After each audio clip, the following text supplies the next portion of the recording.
pagtatay ng ating panahon ngayong umaga po ng June 29, 2024 na kung saan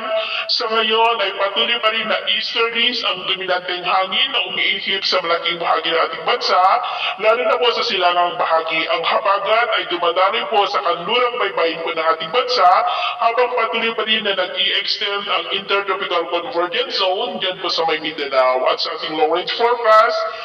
ay wala pa rin bagyo na namamataan na tatawid po dito sa ating bansa hanggang sa susunod na 2 linggo, pero hindi pa rin inaalis ang posibilidad na may mabuong sama ng panahon sa silangan ng ating bansa, lalo na at patuloy ang pag-ira ng ITCZ na tinagurian po ng breeding ground ng mga sama ng panahon. At sa lagay ng ating panahon, ngayong madaling araw ay maayos ang panahon sa malaking bahagi ng bansa, pero may chance pa rin ng mga isolated rains dyan po sa may northeastern part ng Cagayan, Babuyan Islands, Lingayen sa may Pangasinan,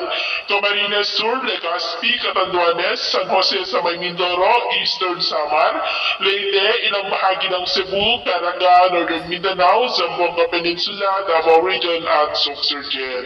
At mamaya ay sisikat pa rin ang araw sa malaking bahagi ng bansa, pero may chance pa rin ng ulap na kalangitan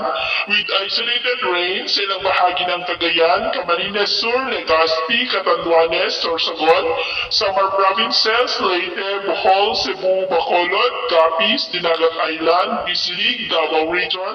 ilang bahagi ng Sorsogon at Zamboanga del Sur. At mamayang hapon, mas maraming lugar muli dito sa ating bansa makakaranas ng ulap na kalangitan with isolated rains and thunderstorm, kaya mag-ingat pa rin tayo sa posibleng banta po ng mga pagbaha at pagguho ng lupa. At sa atin naman pong mga baybayin, wala po tayong nakataas na namang gale warning signals, pero may pag-iingat lamang po